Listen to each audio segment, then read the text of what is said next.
the league versus Caitlin Clark. And that is just absolutely false. It is unfair to the women that have been there building this league to this moment so that Caitlin Clark's popularity could take it to the 3 years ago, you were not talking about the W at this level. Don't do that. Guys. Nobody was, Monica. You making Stephen A. point, Monica. Monica, you making Stephen A. point. Monica Minot just made herself look silly live on air speaking about Caitlin Clark. She said, "We need to acknowledge the other players in the league rather than giving Caitlin all the credit for breaking attendance records." Monica said there has been way better players before Caitlin who hadn't got nearly as much credit. The response of folks that don't think she is praised enough and she is above reproach in terms of criticism, or that praising another player is an affront to her, is like, whoa, bro.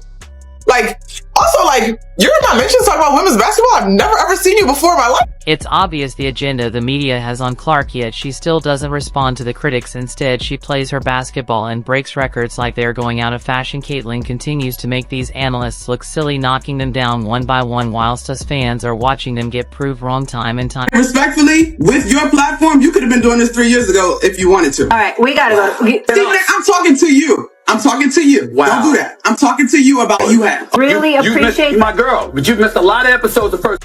Caitlin Clark's meteoric rise in the WNBA has been nothing short of spectacular, but as is often the case with stardom, not everyone's been eager to hand her the crown. While her talent and record-breaking performances have made headlines, her journey to being recognized as one of the league's brightest stars has been filled with heated debates and plenty of controversy. ESPN's panels have become battlegrounds, with analysts like Monica Minot and Molly Cum offering differing opinions on Clark's impact. Minot at one point leaned toward other rookies for top honors, while Cum seemed hesitant to fully embrace Clark's success, sparking further discussion. The year is going to go based on the standing. Okay. Because I think that is how you have the opportunity to measure impact. And the sky's right above And them. the sky right now are playoffs. So you have to give the nod, in my mind, to Angel Reese. Monica Minot, who had initially thrown her support behind Angel Reese for Rookie of the Year, was one of the loudest voices during the early part of the season. Minot's reasoning was pretty clear at the time. She felt that Angel Reese's performance, especially with the Chicago Sky being in a better position than the Indiana Fever in the standings, made her the standout rookie. Minot wasn't shy about voicing her belief that Reese had all the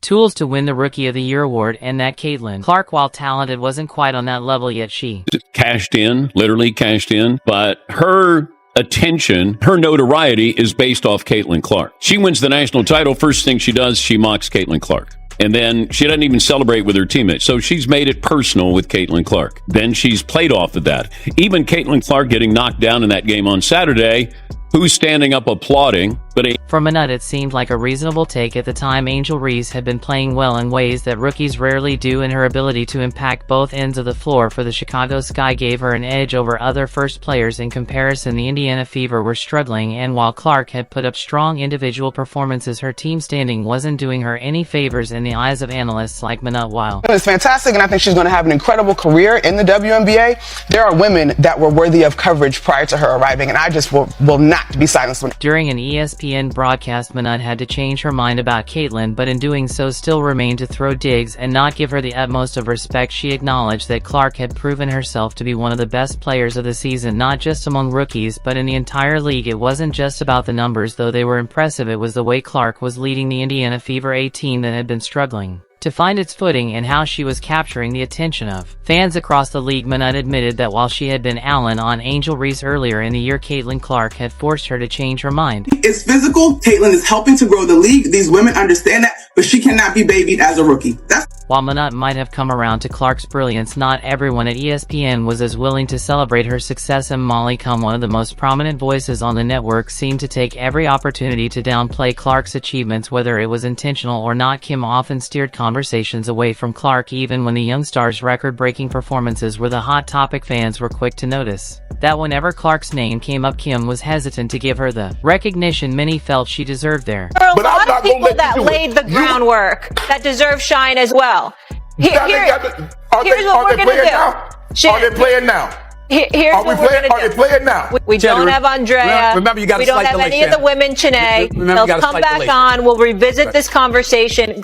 One of the most notable moments came after Caitlin Clark broke Alyssa Thomas's assist record, a milestone that should have cemented her as one of the league's brightest stars. Instead of focusing on Clark's incredible feat, Cum quickly shifted the conversation to other players, trying to spotlight their contributions to the league. It almost seemed as if she was deliberately avoiding giving Clark too much attention, an approach that didn't go Unnoticed by viewers or other analysts, some even speculated that Combs' reluctance to fully embrace Clark's stardom was part of a larger effort to keep the spotlight evenly spread across the league's top players, but it felt forced and disingenuous to many. Dogged by better defenders one-on-one, and of course on the defensive end, she's got to go and play defense.